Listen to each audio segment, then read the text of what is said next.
Sweet corn, guys! Ako yung nag-crave ng sweet corn, kaya ako yung nagluto. So, ako yung bumili ng 3 pirasong sweet corn. Ayan o, yung kulay dilaw. Tapos, ginayat ko na siya bago ko siya inilaga. Tapos, ayan, may sabaw. So, luto na yan.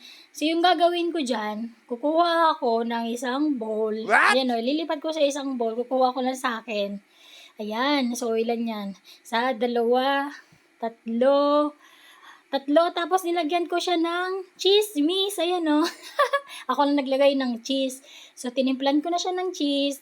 Dinagdagan ko pa ng corn. Tapos, yung may sabaw. Tapos, dinagdagan ko pa ulit. Mas masarap kasi yung may sabaw. Tapos, ayan. So, ready to eat na yan, guys. So, ayan na. Kakain na ako. So, nag-crave ako ng sweet corn. Kaya ako yung nagluto. Tapos, ako na rin yung nagtimpla. Ayan. So, kaysa bibili pa ako sa labas. Ayan. So, yung 3 pirasong sweet corn pala ay 70 pesos. So, binili ko lang sa GC. Tapos, ako na nag-prepare. Tapos, ayan, nakain na ako. So, craving satisfied na naman ako, guys. Tapos, ang sarap-sarap niya.